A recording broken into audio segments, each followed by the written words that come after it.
Sally Tierney, the owner of Clear Path Forward, an advocacy investigation firm in Virginia, and I love listening to the PI Perspective podcast because Matt interviews so many investigators that bring their unique expertise to the show. I've learned so much from them and look forward to every single episode. Thank you, Matt.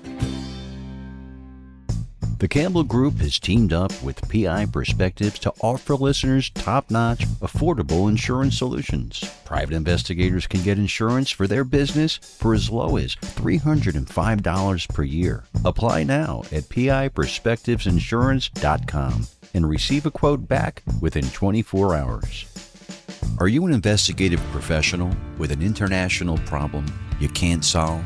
Conflict International has the knowledge and relationships to jump in for you.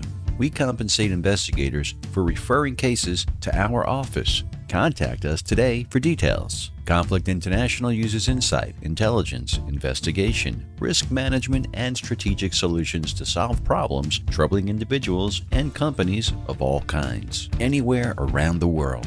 Whether you're planning to hire a person to a position of trust, carry out due diligence on a company, trace hidden assets, or require skilled boots on the ground, Conflict International investigators can seamlessly pursue a case across borders, offering a truly global solution. Find out about our extensive range of services at conflictinternational.com. Conflict International, global reach, international knowledge. I want to talk to everybody today about ScopeNow.com. ScopeNow has been a big-time sponsor of this program for quite some time, and I just love their service. I've been using them since the beginning. I'm one of their beta customers, and it's been so awesome to see them grow into the business that they are today and just how they just keep reinventing themselves and pushing themselves to get more and more information. What it comes down to is ScopeNow is a tool that you definitely need to use if you do social media investigations, any internet research, and really spending less time digging around and looking for information. I think is one of the best points of how ScopeNow can help you. Their AI platform, their analytics are amazing. You really get an idea of what you need. You're reducing the time, you're reducing the manpower that you're spending on doing this research because they're essentially doing it for you, and they're doing it correctly, which is most important. One of the new things that they're actually offering is this flagging system where you can flag behaviors and really highlight and look out for fraud. If you're doing a lot of fraud research, this is a fantastic tool, and you can set up alerts. So you have particular people that you're looking at, you can actually set up alerts to get notifications when the criteria that you set up is actually is flagged and goes off. It's really, really amazing. And their relationship and association analytics are top notch, really cutting edge and really, really cool. When they brought that out on version 3, it was a game changer. I mean, really being able to see how people interact together and having that relationship, analysis is really, really something that's cool. One of the other things about being involved with ScopeNow is their ability to offer webinars. Their team is cutting edge on putting together and getting out really, really great content. If you're a member of ScopeNow, if you know who they are, you've seen them around on LinkedIn, you'll know that they're constantly doing webinars on these new websites that are coming out, and they're really staying on top of it. And don't forget, any reports that you generate, you can actually white label those reports and put your own logos on and really make them look professional, which could equate to more billing for you as well. So check them out today. It's www.scopenow.com. They're a great, great company. They should be one of the tools in your toolbox, along with whatever kind of search engines you do. You need to make sure that ScopeNow is a part of that suite. Scopenow.com. Welcome to this week's episode of PI Perspectives. Today we dip into a best of episode and take a second look at Florida PI Jay Marin. The guys discuss surveillance versus undercover. This is one of the best episodes from 2021. We'll be back next week with some new content. But in the meantime, check out this great best of. And please welcome Jay Marin and your host, private investigator Matt Spaier. And welcome everybody to this week's episode of PI Perspectives. This is Matt Spaier, your host. Today, I am very excited and honored to have a friend of mine on the show, somebody who I met through Nally. And very charismatic. The second you meet this guy, you're like, I want to know more about this guy and what he does. So without further ado, I want to welcome Jay Marin to the program. Jay's down in Miami. He runs Specialized Investigations Consultants. And today we're talking about undercover surveillance. But before we dive into that, I just want to welcome Jay to the program. Welcome. Well, thank you. Thank you for having me. It's actually an honor to be here. Yeah. I finally get to be here. I feel like a special guest to finally make it to your show. Your show's popping everywhere. Yeah. Don't believe the hype. It's believable. No. I'm honored to have you on, man. So I think I first met you probably at like an alley conference a couple of years ago. A few years back. Yeah. And I was just like, wow, like here's this group of people. And I know some of the people in this group, but I don't know everybody. And Right. and here, who's this charismatic guy? I want to know more about him. And we struck up a conversation. And I was like, this is my dude. Like this guy's he understands. So you've been doing this business since 2013, right? Correct. Okay, so tell me a little bit about how you got into it and what does your business specialize in? Okay, so before I started my business, I was in law enforcement. I did local law enforcement, and I also did federal as well. I was on a couple task forces. So throughout my career, I did obviously my regular road patrol, but then I moved into the investigation field and I started doing gangs, street crimes, and eventually financial frauds and identity theft. Right. So obviously in my field, it encompassed a lot of surveillance, a lot of skip tracing, following. We've gone off on wiretaps, just a lot of things to be, covert and basically sneaky.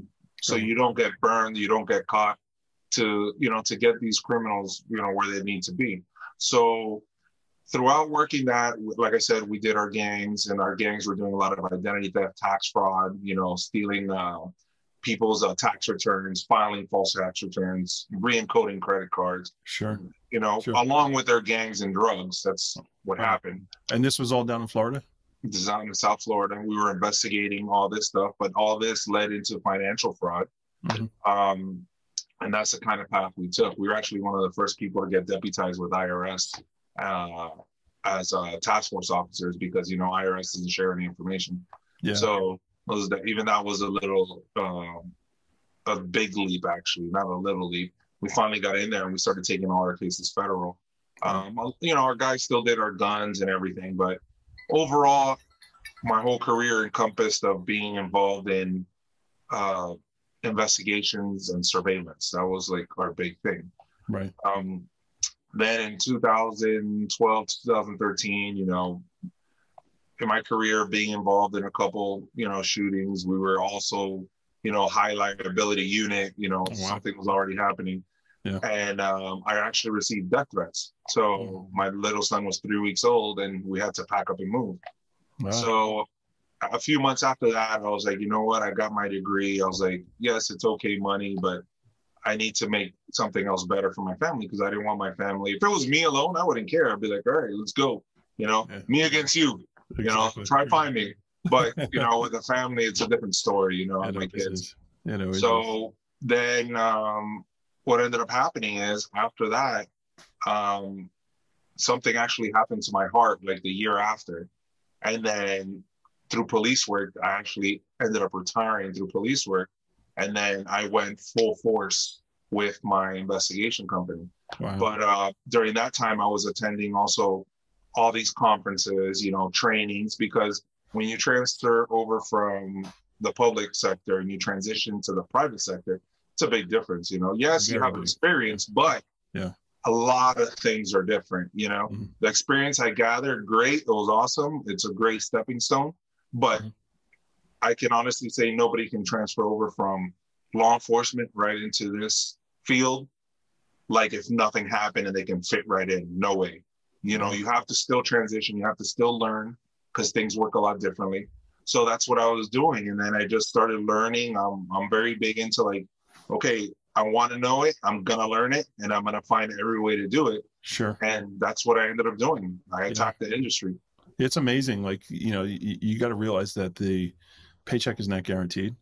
You know, like you Right. really got to hustle, and you got to, there's no 4 weeks vacation. I mean, Correct. there is, but you probably won't be in You business will when get you come paid back. unless you have something set up. Correct. Yeah, Correct. yeah. So I'm curious, man, what type of gangs were run down in Miami? I mean, I'm familiar with the ones up here in New York, but who's Um, the go well, to down there? what happens here in South Florida, you still have your big gangs per se, like your typical Latin Kings. Right. You have your there's not so much Bloods and Crips like kind of how they are on the West Coast kind of thing. You might have some in the Northeast up there, but um, you have a lot of, I guess, territorial gangs, if you want to call them. Like they'll cover like one city, and they'll be called for. I don't just give me an example. Like Zopound used to be back in the day in certain areas, but they would have like the whole Northeast and Little Haiti area. Then you have, um, you'll have like 81 Street Boys, which are in Miami Beach, and they carry a territory. So you had a lot of those like territorial area Splinter off. gangs, along with your bigger ones. But a lot of them weren't getting involved in big ones. They were just creating some with their boys. Yeah. And then they were trying to elevate to that level, which some kind of got there Yeah. and some didn't get there. You have different ones, Money Ave, and, Sure. it's just different. I think it's fascinating that something you said earlier about the whole fraud and financial aspect behind it, because you have this idea of gang. It's like, oh, they're gangbangers. They just go out and shoot each other up and do drive-bys. Right. It's like, no, these are career criminals that are into fraud. I know that there's been some programs, I think on Netflix or one of those others, been some documentary on these fraudsters and like how they pull off their crimes. It's Right. just brazen, and the stuff they do. It's like, wow, that's this guy's pretty good at math. Like he was like on the straight and narrow. He'd probably be a pretty good accountant. And actually, CNN came with us. They did a documentary and we did the whole thing. But it gets to a point that they still do their guns, they still do their shooting Right. and their drugs. The problem is they're not serving drugs now. They're not selling guns. They're just buying them because identity theft and tax fraud is funding it all, Yeah. So, and there was even videos on YouTube that people were teaching people how to file false returns. They would have tax parties, it's crazy, but eventually they mostly all go down. So The stimmy money's got to go somewhere, right? yeah, you're right. Right. Stimmy money's a joke. I've seen $180,000 tax returns. Yeah. Yeah. So it's crazy. Now fraud is running rampant in this country, and that's, I guess that's what happens, right? When the crap hits the fan, when everybody's going into panic mode, or fight or flight, they're not really paying attention to the bottom line on things. And I guess there's this idea of like, yeah, I'm not going to get caught, and if I do, so what? Especially up in New York here with bail reform. All right, so I get pinched, I'll be home for dinner. We'll deal with it later. Yeah. And it's a real problem. It definitely is. Well, that's a cool story how you transitioned. So your operation now, how many investigators do you have working for you?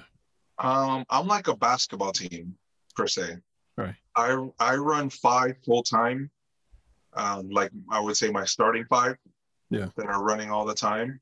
And then I have a couple other people that I use, but they have their own agencies because I like to make sure I use people that I can trust, that know what they're doing, that have the same interests and quality of product that I do for them having their agency, I think, my opinion, just when you get too big, you kind of lose a little bit of control of your quality because you're just trying to pump out. I don't want to do that. That's not my thing. I'd rather give you a quality product and have everybody working, but everybody that's working knows what they're doing, because not only does it help me, but it helps the client. Sorry. Getting animated. So it doesn't only help me, it helps my clients get what they want and get the good stuff they need, not just, oh, we went out there and nothing happened, or we went out and we lost them. You got to use the right person for the job. I have the same model. I got my pretty much 5 people, and I do have a long list of people that I call. to do certain things that I just know either my team doesn't have the time to do it right, Right. or it's just not the right fit. And I got to tell you, like, being part of the Trial Lawyers Association up here in New York, there aren't many investigators that are a part of that, and it's a great revenue stream for me. I find the other two investigators, one is just a solo guy, and he's on the sunset of his career, and the other guy got too big. So he grew his company to be almost like an 80 investigator company. And he really had this passion, or saw the direction of doing court services and filing. So he merged with like this big company. And yes, he's the investigative arm, but they got so many employees now. And the attorneys that were doing business with him, they're like, we don't have that personal touch anymore. We don't have that attention to detail. It's more of, get in, get out, get in, get out, get in, get out. And, I can't do that to my client. Like my cases are everything to me. I'm a small shop, right? I'm a single attorney or 3 or 4 firm. And this case is going to put food on my table for the next, 5 years if it hits, Right. So I can't have the dilly dallying going on. So like, those are the types of clients I pick up, and it used to be very early on, like, hey, we're going to use you, but don't tell the other guy. I know you guys are friendly, but please don't tell him that we're making a switch. Yeah. I'm like, hey man, it's business. You do what's best for you. And at some point, if you feel I'm not the right fit, I get it. It works that way. But it's very interesting that you have the same formula that I have. And I know Jim Nanos is the same way. So he at PI Magazine, he's talked about that for his own personal business, where, he's been that bigger company and he's been that smaller company. And, now it's just him and, whoever he hires to work with him, Right. On a per diem basis, and just talking about what that looks like. And it's interesting. I think as a business owner, you have to experience the growth, and you have to like consciously make that decision. Like, whoa, that's it. I don't want to be bigger than this. More money, more problems, right? It's a Big used to say. Well, yeah, exactly, right. Yeah. And then the thing also is, you think about, yes, you're growing or whatnot, but it gets to a point, your worth. That's very important in this industry. You have to know your worth. You have to know what you're about. And if somebody, you got those typical people that call you and say, oh, how much you charge, or whatever. I'm just going to give you an example. Like, all right, we charge, if you want regular work or whatever, $125 an hour. If you want Jay to help you with your criminal defense case or something like a specialty like that, all right, $175 an hour. Oh, but I got this guy that does it for $60.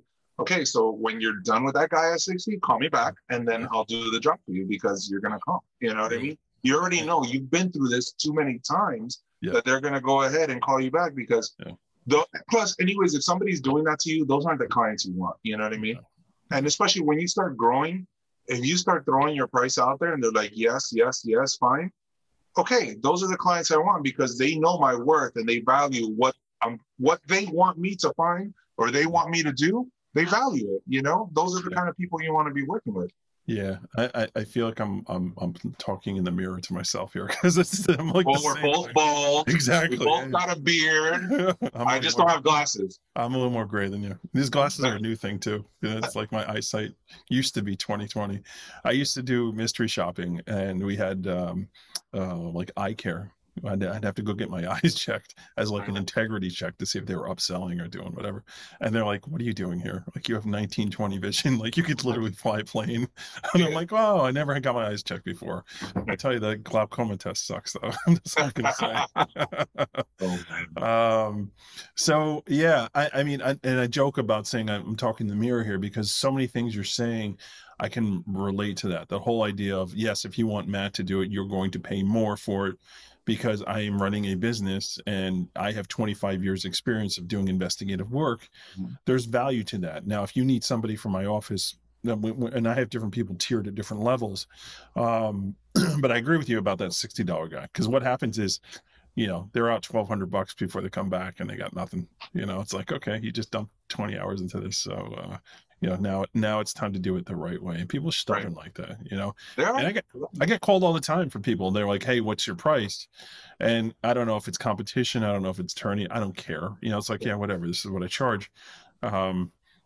And it's funny to see the ones that actually come back, because sometimes they don't come back. It's like, Yeah. too But the expensive. ones that don't, you don't want. I don't want them. Yeah, no, I blacklisted a whole bunch of clients very early on, and it's like, for whatever reason, if maybe they were bad attorneys, like as far as customer service goes. I don't want their client calling me up going, the attorney never calls me back. Mhm. No, I don't get paid for that crap. Like, no, You're right. no, thank you. I don't want to work with these people anymore, or they don't pay the bills, which is the best way to get blacklisted. So, so we could sit here and go on and on about this stuff, but I really wanted to talk about the undercover stuff. So we're going to take a quick break, and then when we jump back in, I want to focus on that because it's fascinating. I have a little bit of experience when I started getting into this business on it, but I'm sure you have a boatload of experience. I mean, I know you have a boatload of experience. So I really wanted to cover that because it's not something that the everyday investigator really thinks about, I think. Okay. So everybody sit tight, and we'll be right back after this break. Check out the PI Institute of Education at piinstitute.com.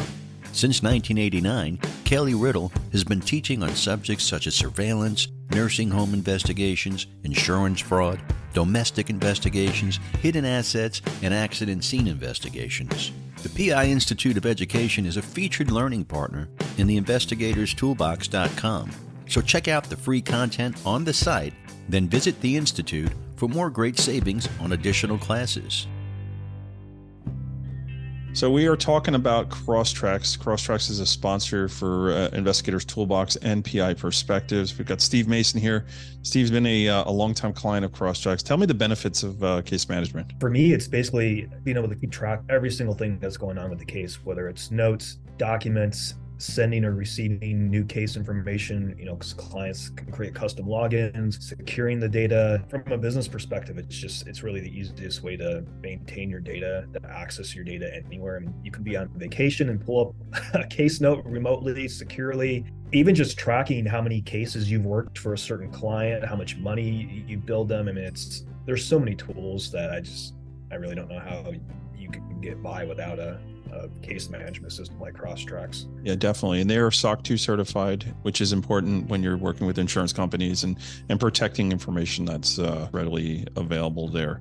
If you're looking to take your investigative company to the next level, you got to be organized. And the only way you're going to be organized is using a case management system. And for me, hands down, Crosstracks is the one to go with. So again, they are a sponsor of PI Perspectives and part of Investigators Toolbox. You receive discounts for using their services through both those platforms.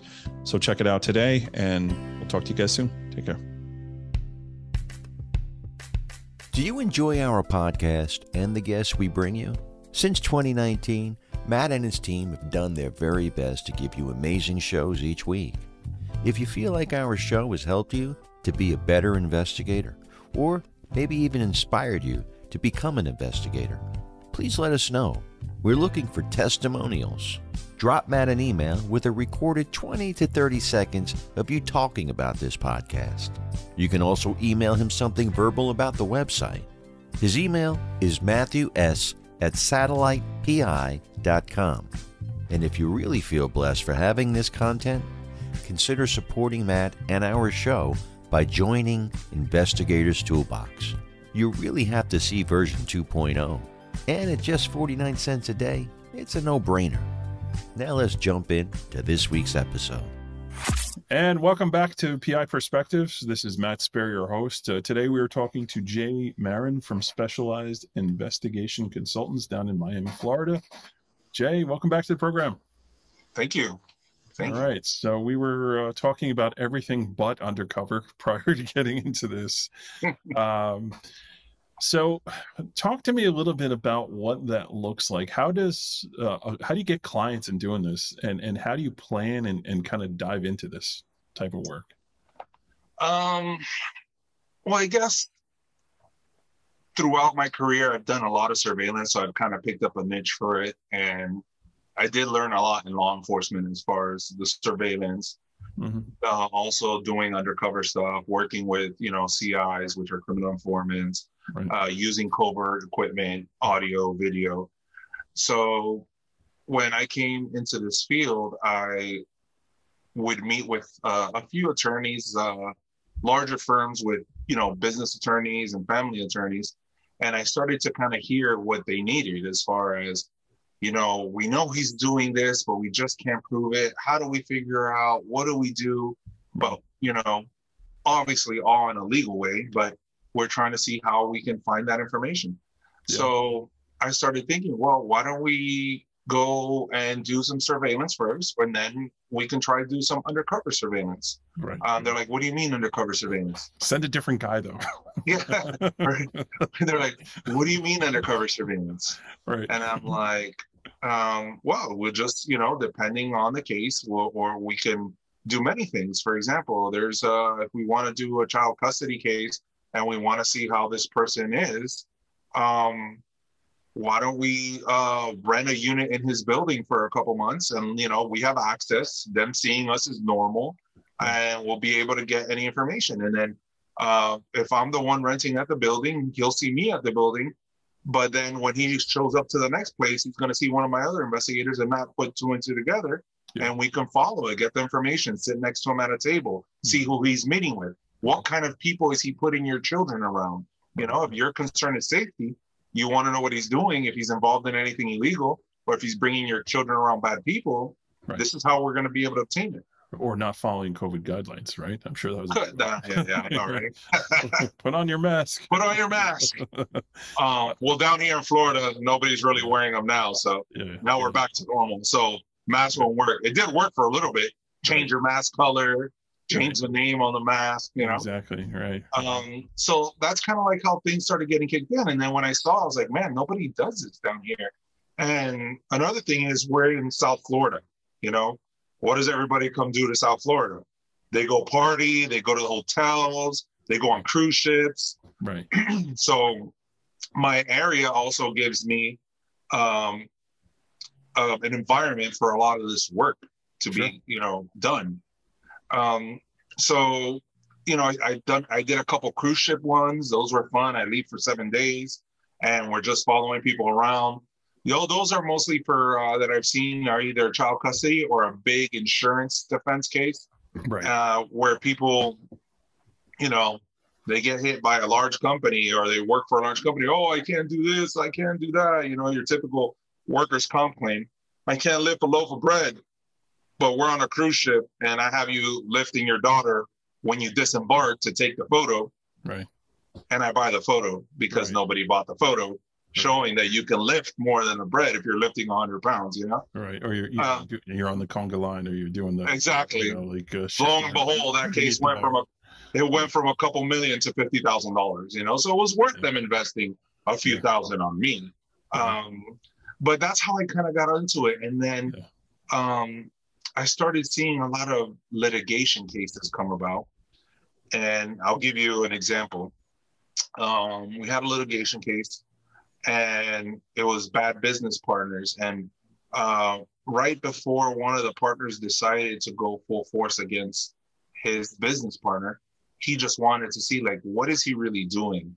How is he spending his money? Who is he trying to do it with? Because I'm missing a lot of money, and there'd be a lot of real estate deals that would happen, and then they were supposed to buy it together, then it wouldn't happen, and then the building gets bought by somebody else, and he gets spotted with that somebody else. So it's like, are they going behind my back? It's cutting them out of the picture. Correct. Hey, so before we move on to that, something that I just wanted to clarify here: the difference between surveillance and undercover, because there is a huge difference. Correct. Right? So break it down for me. Let's say I'm somebody listening to this program going, wow, I'm just getting into this business. I want to understand the difference between the two. So give me the difference between doing actual surveillance and then doing actual undercover work. Okay, so you have the best way to explain it is you have surveillance, you have undercover, and there's also a little transition period in between where it's a little bit of surveillance, but you're still undercover.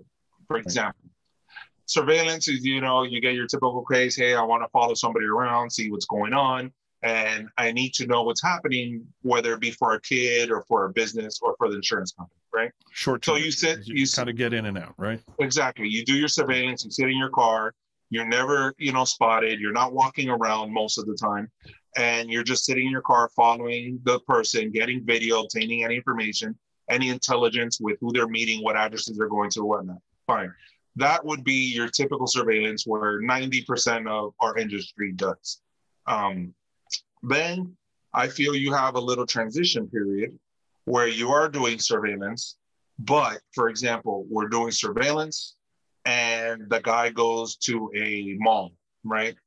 So now it goes from being stationary in your vehicle, trying to get all information, and now you're mobile on foot. So you start going on foot.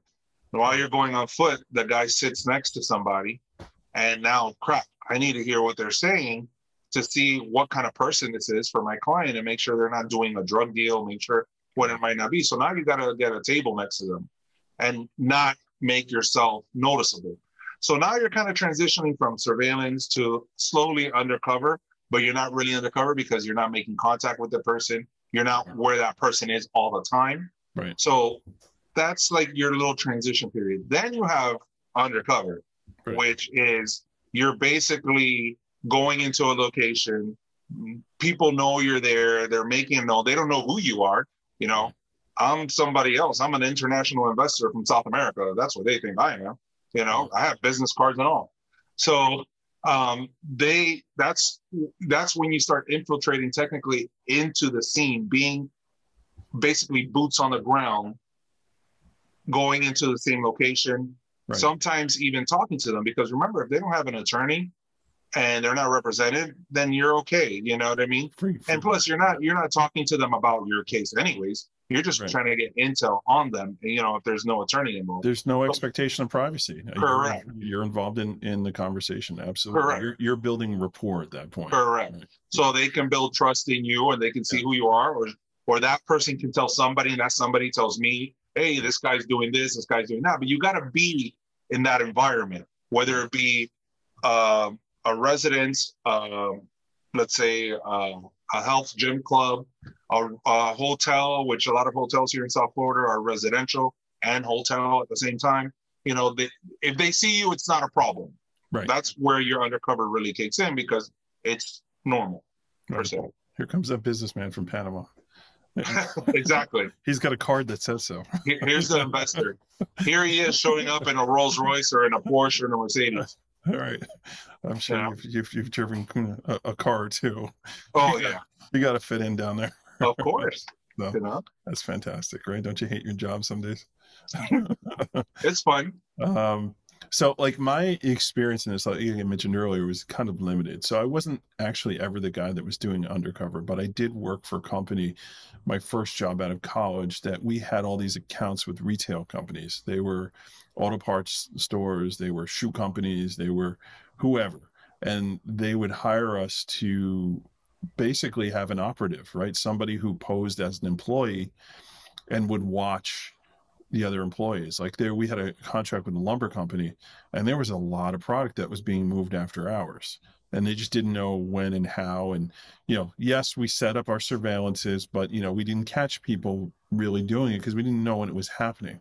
But having somebody there for 3 or 4 months, building that rapport, and then be like, okay, you want in on this, right? So now it's observe and report, and we know when things are going down, and it's like you start building your case and building your case and building your case, and then you pull the trigger, right? And your guy is in trouble until he's not in trouble.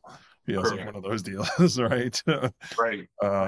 So, right, not quite Donnie Brasco, but, you know, whatever. That's too much. So that was my experience, right? More on the retail side.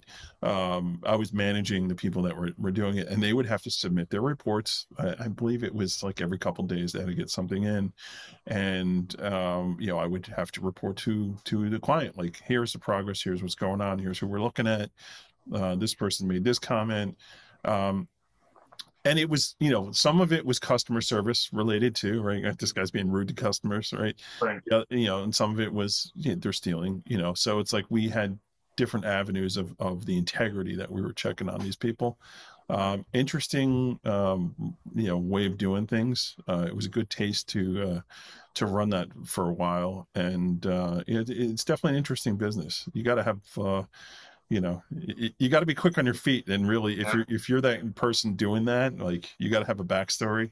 Correct. And, you gotta be very snippy and come back with any little thing, and it's it's you learn it through time, and I think I learned a lot of that through the department.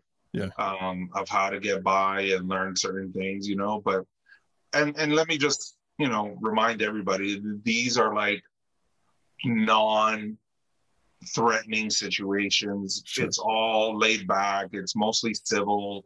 It's always civil, you know what I mean?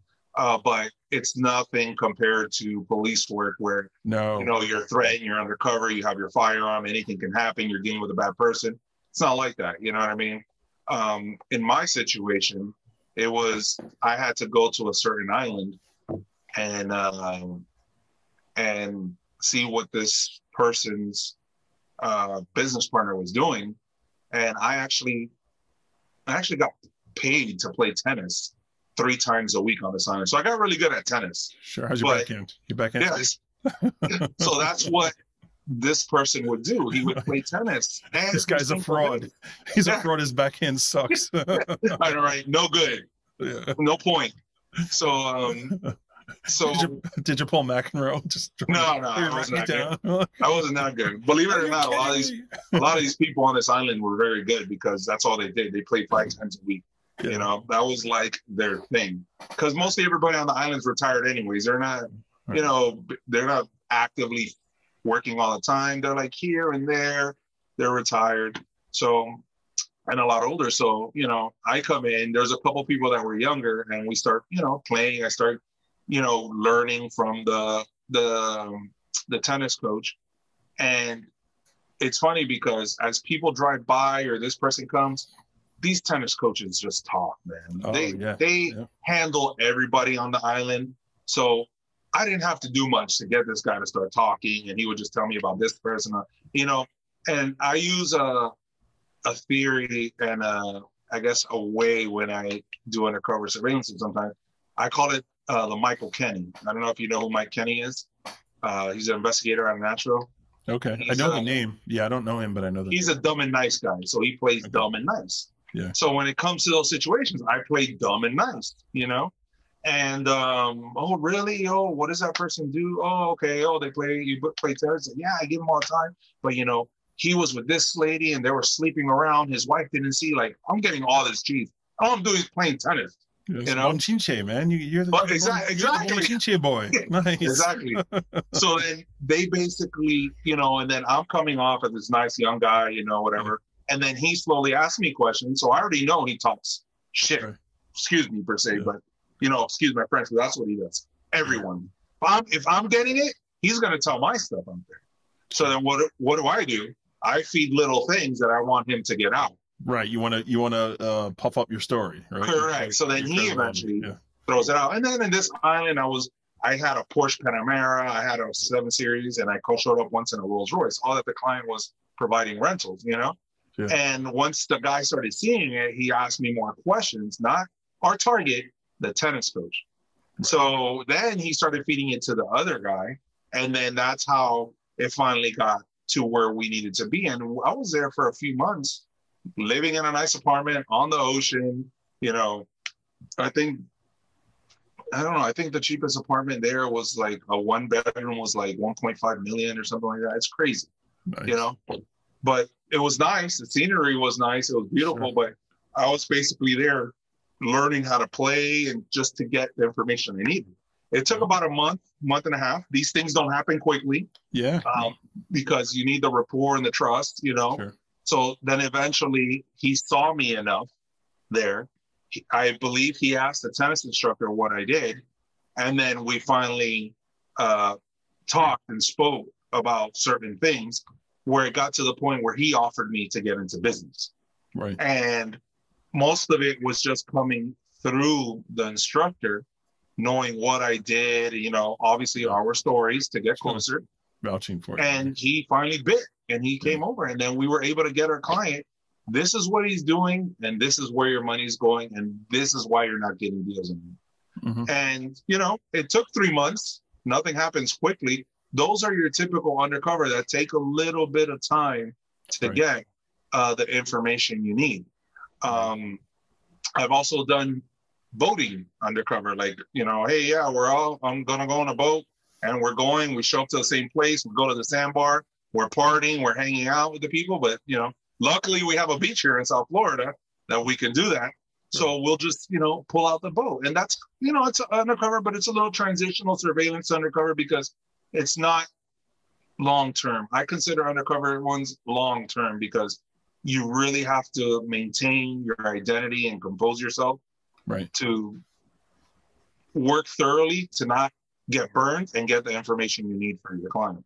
Yeah, no, it's such an interesting business. And I feel like part of it, like getting into it, is being at the right place at the right time, but also having the background essentially that you had, right? It's coming out of law enforcement and understanding the bones of what it takes to do this properly.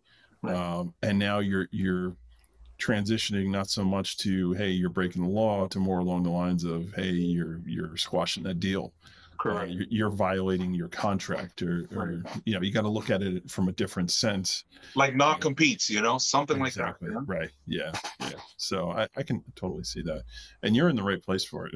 So absolutely, if you're in Alaska, no, nobody's talking about it. One cruise ship when you go and look at whale watching, All right. Oh, look at the eagle. But it's different, and I think you need to obviously have a lot of trustworthy individuals too, because, for example, a lot of these cases, and not just say undercover, but I want to bring this back to surveillance. When you're doing surveillance, or even the transitional, what I call, where you go, from surveillance to undercover, you need to have a game plan as far as investigators, types of cars, locations where you're going to be, because I'm a firm believer on female investigators. Oh yeah. I know some people are like, oh no, they can't do this.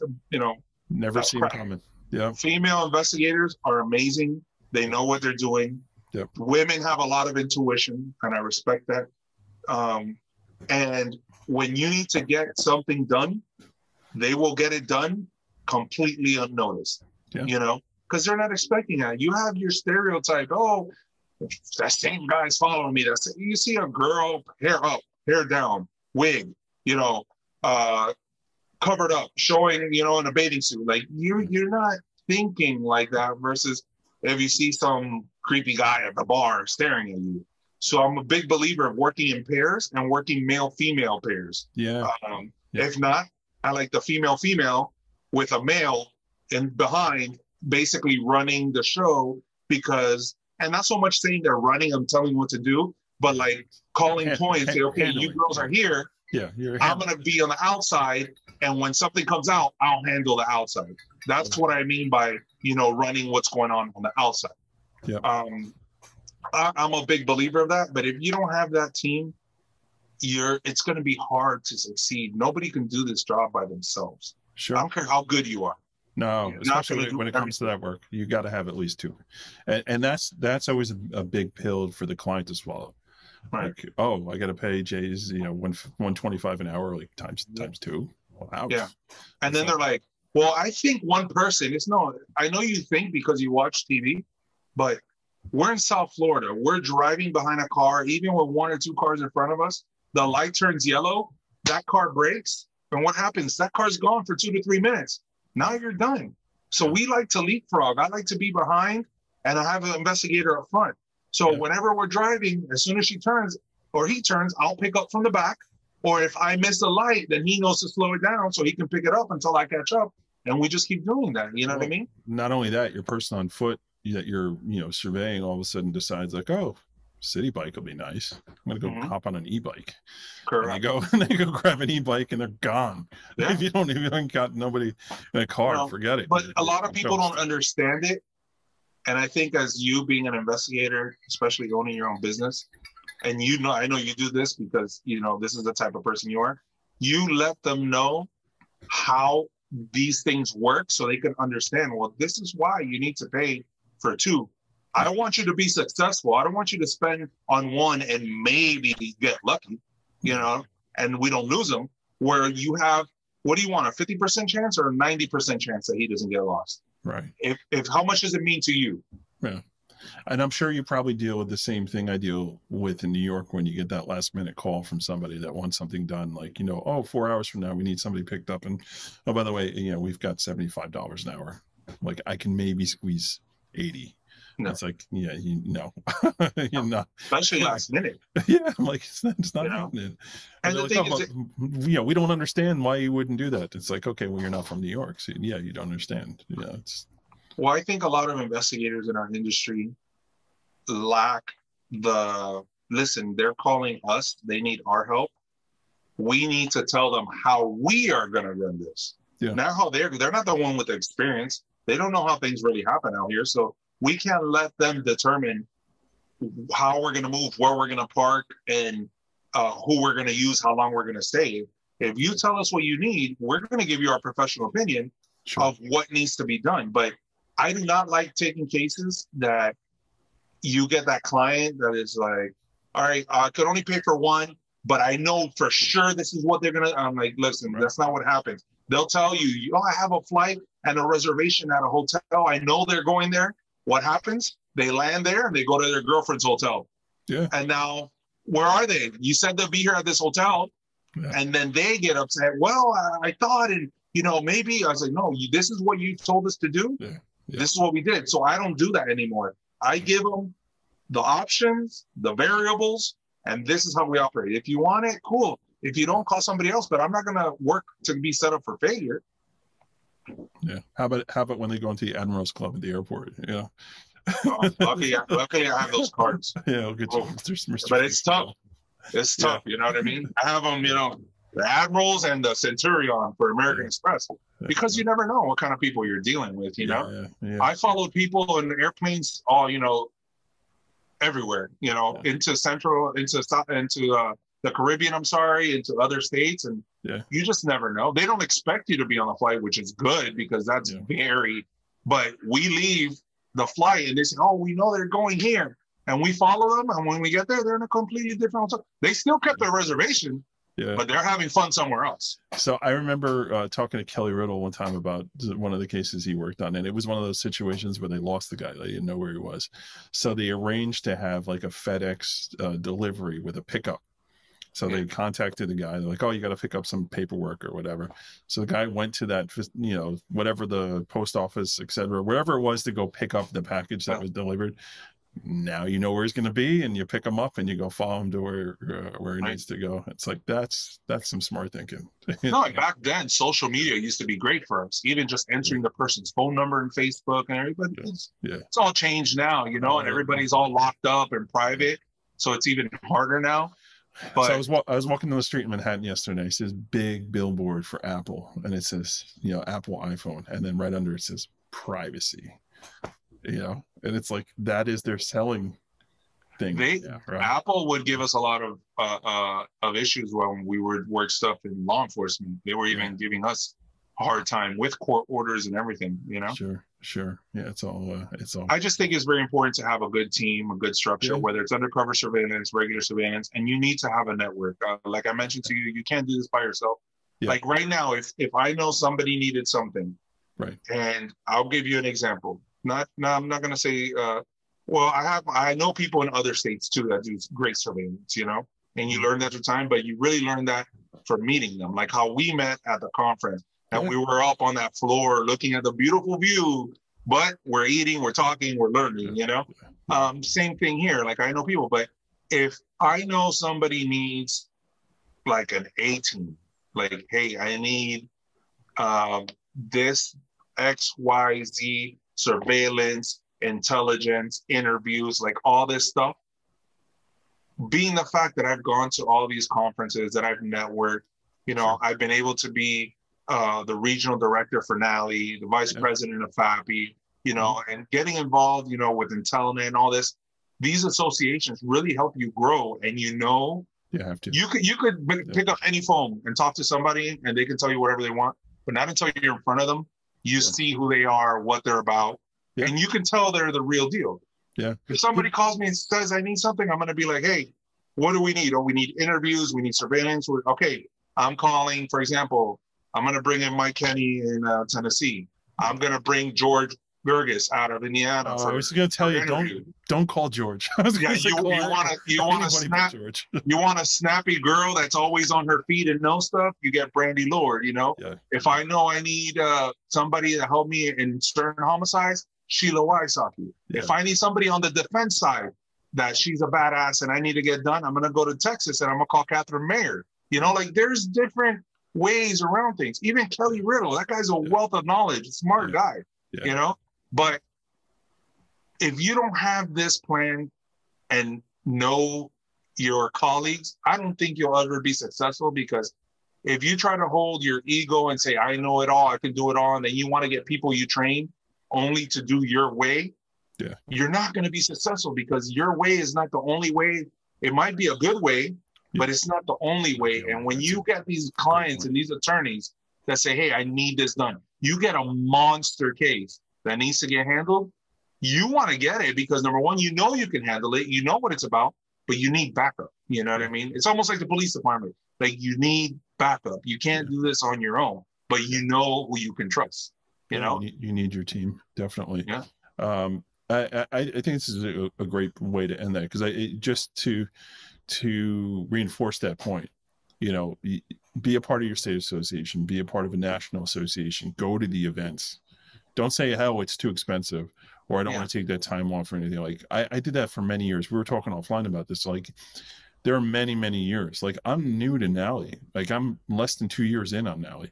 And I was like, my God, why did I wait so long to join this? And it's such a great decision. And from the guy who specializes in plaintiff personal injury, how I was not a part of NALI, it was just, I mean, stupidity. But one thing about NALI, and I'll tell it to you and to anybody else that's listening, I have been a NALI member for several years. I don't remember, going back maybe to 2015, 16. And I have paid, I'm just going to put it, let's say $300 in dues a year. Let's put it $1,500, $1,600, hotels, trips. Even if I put at 20,000, everything, I've made over $100,000 from NALI, people referring me business. Yeah. So was your 20 worth the 80? I think so. Yeah, that's the way you look at it, and it just makes you better. It makes you look better, and you now have contacts. And you know, speaking of George, I spoke to George yesterday, right? I had something in Illinois, and they're like, okay, I gotta call George and get his 2 cents on it. And I'm like, hey, am I gonna see you in Texas? He's like, yeah, I'll be there. Great, let's hang out again. I'm looking forward to breaking bread with you and having a good time. And I can't wait to see everybody. Actually, by the time this episode airs, it's the conference is going to start like a couple days from this conference or from this episode, and I'm super stoked. But I agree what you're saying. Be a part of your state association, national association, international, like in Telnet. Very, very good. You know, like, I do not regret joining any of these, and I've only met great people. Yes, you meet some people and you're like, okay, I know who you are, but I don't want to give you business because I just don't feel the connection. I don't feel you do it. Because remember, just because you join an association doesn't mean you're 100% know what you're doing. Some people might be 50%, and then you got people like, you know, yourself, 150%, you know? So, you know, you get to meet people who you can trust, because like you said, if you needed something in Chicago tomorrow, hey, George, do me a favor, go drive by. And what happens? Your client is happy as heck that you called somebody and you're getting that done like this, you know? No, absolutely. And it's a professional, you know, and it's like, oh yeah. And by the way, you know, that guy's a CLI. So, you know, it's like, maybe he's okay. Maybe he knows what he's doing, you know? And it's funny too, like when it comes to the podcast here too, people always ask me, like, how do you find people to be on your show and all that? I'm like, well, it's simple. I'm a member of so many associations. I know so many people. It's kind of like it's become my thing, right? Matt knows everybody. So no, and you can pick and choose who you want on, because you know who you think would be good on your show. out of these thousands of people that you meet through all these associations, you know? Yeah. That list of like, do not invite or do not invite again is very small. Very small. And that's the thing. I mean, the best of the best in our industry goes to these things because they get it. They understand that you need to be there. It's not always about how much am I billing today. It's how much am I going to be able to build tomorrow with the skills that I gained today. That's really what it comes down to. Grow and network, man. That's the way. I think it's helped everybody, even in my own circle. Everybody, meets, they talk to other people. Even through you, I can find somebody that's reliable and I can trust because I know how you are. Same way if I call Brandy or Sheila, hey, I need somebody that does this. Use this person. Just by knowing that one person, they can take you to 3 or 4 people that you might have met.